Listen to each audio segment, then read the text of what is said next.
ঈদের ছুটিতে প্রিয়জনের সঙ্গে আনন্দ ভাগাভাগি করতে ঢাকা ছেড়েছে অনেক পরিবার। অনেকটাই ফাঁকা ঢাকার প্রভাব পড়ে বিভিন্ন বাজারে।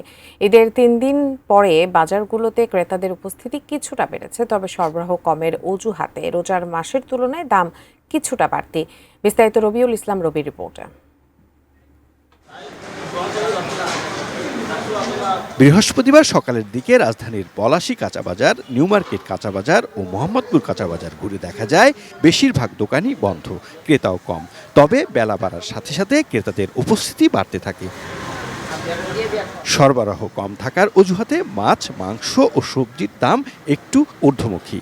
সাদা আলু বিক্রি হচ্ছে 20 থেকে 25 টাকা, লাল আলু বিক্রি হচ্ছে 40 টাকা, পেঁয়াজ 40 থেকে 45 টাকা, কাঁচামরিচ 80 টাকা কেজি দরে বিক্রি হচ্ছে। বাজারে সব ধরনের শাক বিক্রি হচ্ছে 10 থেকে 15 টাকা আটিতে।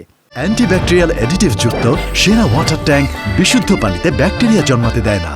লেবু বিক্রি হচ্ছে 80 থেকে 100 টাকা হালিতে। মাংসের বাজার বেশ চড়া। মুরগির মাংসের দাম কেজি প্রতি 20 টাকা বেড়ে হয়েছে 220 টাকা। খাসি 1200 আর গরুর মাংস বিক্রি হচ্ছে 750 থেকে 800 টাকায়। ঈদের পরে তো একটু মাছ আসেনি, কম আসছে আর কি। সোনালীগুলা 330, খাসি কিনছি আজকে 1200 করে। অনেক দোকানে 800 চাচ্ছে, আবার অনেক দোকানে 750ও চাইছে আমার কাছে। তবে দোকানীদের দাবি রোজার মাসের তুলনায় কম দামেই বিক্রি করছেন পণ্য। বন্ধের বাজারের কারণে মানুষ দেশে গেছে সব, আপনার এই কারণে মার্কেট একবারে বেচা কিনা খুবই কম। লোক সমাগম তো নাই। আমরা তো এই যে আমি সকালবেলা এসে পর্যন্ত 200-300 টাকা বিক্রি করছি, আর আমার ডেলি খরচ হয় 1-1.5 টাকা। কোনো জায়গায় 650 পাইবেন, কোনো জায়গায় 750 পাইবেন, 700 পাইবেন। আমাদের দোকানে 780-800। ব্রয়লার 220 টাকা, আসলে 330 টাকা করে। বাজারে তেল ও মশলা সামগ্রীর দাম রয়েছে অপরিবর্তিত।